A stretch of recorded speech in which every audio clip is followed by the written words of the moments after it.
Looking for the best climbing rope for your needs? We bought 11 of the best ropes available today and tested them side by side, building on the over 30 different models we've tested and reviewed in the past 9 years. This comparative, head-to-head review describes which ropes feel the best, last the longest, weigh the least, and offer the softest, most dynamic catches. This info has come at the expense of lots of whippers by our expert climbing gear testers, who certainly aren't shy about taking falls. We test ropes year-round on our local sport crags, at famous destinations, and in the big mountains such as the Bugaboos and Yosemite. Also, we can bring you the very best recommendations, regardless of the diameter or length that you seek. The first product on our list is Mammut 9.5 Crag Classic. Mammut has scrapped their previous line of ropes and replaced them with 3 new series, the Alpine, Crag, and Jim, making it easy to tell what the rope is designed for. Each type of rope comes in multiple diameters with different designations such as Sender, Classic, Dry, or Workhorse. Combine the series type with the diameter names, and you're left with a repetitive amalgamation that represents diameter, series, and intended use. We recently tested the 9.5 Crag Classic, the replacement for Mammut's old Infinity rope, and found it to have nearly identical performance and handling. The Classic version comes without a dry treatment, but we found it to be just as durable and abrasion resistant as our old Infinity Dry. We even thought this rope handled a bit better overall, without the propensity to stiffen up like a cord over time that we noticed in the past. With an excellent handle, a great catch, fantastic durability, and a very reasonable price, it's no wonder this model came out on top. If we have any complaints, and they are few, it would be that this rope is relatively heavy at 59 grams/m. Lugging it up a steep, long hill to the crag takes a bit of extra effort. We also noticed that the middle marker wears off quite quickly if you don't purchase a duodec version, so keep a middle marking pen handy to keep the indicator fresh. With a 9.5 mm diameter that often feels a bit skinnier than other brands' 9.5s, this is an excellent all-around rope that can handle any type of cragging and should last for a long time. It is even highly affordable without a dry treatment, so it should also be a top consideration for budget-conscious buyers. The second product on our list is Beal Booster 3. With climbing ropes available in so many different lengths, sheath treatments, and weave patterns, it can be difficult to tell which one is a good value. Enter the Beal Booster 3, which costs significantly less than your average cragging rope, classic or dry. The combination of price point, performance, and durability helped it stand out in our minds. The booster has been in production for over 20 years, but if you tried this line years ago and didn't like it, it's worth taking another look. Beal has taken a softer is better approach with the Booster 3, and it's advertised with the highest dynamic and static elongation of any line in this review, along with the lowest impact force rating. This makes it a great choice for trad or aid climbers that want to minimize the force on their gear in a fall. Top ropers and seconders should be a little careful with this rope because it has a lot of stretch. That could cause you to fall farther than you anticipate while seconding, which is a little disconcerting and potentially dangerous. It feels a bit stiff when new, but the handling softens up with use. It was also one of the most durable lines in this review, and aside from a little dirt accumulation in the sheath, it looked almost new after over 70 pitches, which bumps up its value even more in our estimation. If you are on a tight budget and want a rope that will last you a while also providing the softest catches around, you can't go wrong with the Booster 3. The next product is Sterling Velocity. The 9.8 mm Sterling Velocity is one of our favorite options for working a route and all-around heavy use, such as repeated top roping or single pitch guiding. This rope can have a long lifespan, which we can attest to because one tester personally used one for years in an unforgiving desert environment full of sand and sheath-destroying edges. During our side-by-side tests, it performed well for the diameter, with good handling and soft catches.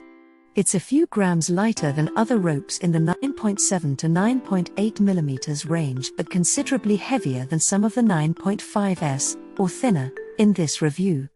Those looking to lighten their packs should look elsewhere. The velocity can be used for any climbing discipline, though, from ice to difficult sport climbing, and is versatile enough for the well-rounded climber to bring along on every mission. We recommend it as someone's first climbing rope, the rope for someone who will only own one rope, or as part of a rope quiver to bring out for the hangdog days when the rope is likely to endure repeated falls. The next product is Petzl Volta. 9.2mm ropes are often described as for elite climbers and purposes, with the characterization that they provide awesome performance due to their lightness but are lacking in the durability department, leaving their longevity and value in question. The Petzl Volta blows that characterization out of the water, and in our opinion, it's an ideal skinny choice for any type of climbing. While Petzl recommends it for sport climbing, sold in 80 meters and 100 meters versions, as well as for alpine climbing and mountaineering, we primarily tested it, and loved it, as a lightweight option for alpine rock climbing, glacier travel, and multi-pitch climbing. Tested head-to-zero head over a week of climbing on the highly abrasive, but oh so fine, granite the Bugaboos, the Volta outperformed the competition in almost every way, from weight to handling to water repellency and even durability. Its 42% sheath percentage rivals the strongest and most durable ropes in our review, and delivered noticeable longevity and resistance to wear compared to ropes with thinner sheaths. It stayed dry as we dragged it through sloppy snow on glacier crossings in the rain and is, as one tester put it, the softest and most supple climbing rope I have ever used. There are few downsides to point out with this rope, but one is the fact that it sure seems to be fatter than the other 9.2mm ropes we've used, verified by comparing them close up. Despite this issue, however, it's very lightweight at only 55 grams/m, so its thickness is not indicative of extra material being used. It's not available in a bi-pattern weave, which means that one must make sure the middle mark indicator stays well marked, but we found the marking that came from the factory to be highly durable. The fact that it's a mere 9.2mm, which has admittedly become somewhat commonplace for sport climbing, means that there is an increased risk of belaying accidents due to less friction in belay devices, so it may be best for experienced climbers only. The Beal Joker, with its unicore construction, is also a top choice for a thin alpine climbing rope, but we think the Volta offers better longevity, and it's thus our top choice for alpine climbing or long multi-pitch routes. The next product in our list is Edelrid Swift Eco Dry. Want to touch the scintillating pockets of Spain or the world-famous toughers of Greece for yourself? Then you are going to need an 80 meters rope. While it's common for sport climbing anchors in the US to be placed at 30 meters or occasionally 35 meters off the ground, in Europe, it is the standard to stretch the anchors to 40 meters or even much further when the rock allows, which it often does. The number of classic climbs that would be immediately ruled out by simply lugging your old Beta 70 meters rope with you almost makes the trip not worth it, so invest in the right tool, the Edelrid Swift Eco Dry. This 8.9mm cord is the lightest in the review at only 52 grams/m, ensuring that you aren't pulling up any extra weight as you try to clip those chains, and also helps with staying under your baggage weight limit. Even more impressive than its weight, however, is its durability. While Edelrid says it's not suitable for projecting routes or top roping, we've used it on 2 different European sport trips, to both Greece and Spain, and both hung and whipped more times than we can count. This rope remains in great shape while we have watched our friends' cords wither and die, not worth the hassle of bringing them home. To top it off, it's the only climbing rope treated without harmful PFC dry coating and is both Blue Sign certified and made of recycled fibers off the ends of other almost finished spools, making it possibly the most environmentally friendly rope you can buy. While we've put around 200 pitches into this rope in 6 weeks and are very impressed with how it still looks and feels, we can't argue with the fact that this sort of abuse will wear the rope out sooner than a thicker 9.5mm cord.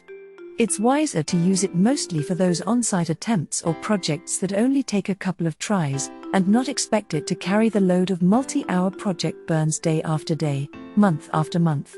We feel that opting for such a thin cord makes sense when considering the pros and cons, but one significant consideration to keep in mind is the type of belay device being used. New Petzl Gree are rated down to ropes as thin as 8.5 mm, but many other assisted braking devices cut off right around 8.9 mm or even 9.0 mm. That means this rope may be too skinny for some belay devices. While we think this rope is ideal for old-world limestone adventures, we have also heard it lauded by mountain guides who appreciate the versatility afforded by a lightweight cord that's rated for single, half, and twin use. Thanks for watching and hope you liked it. As always, all the links about the products will be in the description below, so if you want to find the best prices, and more information that we might not get a chance to mention in the video, be sure to check them out.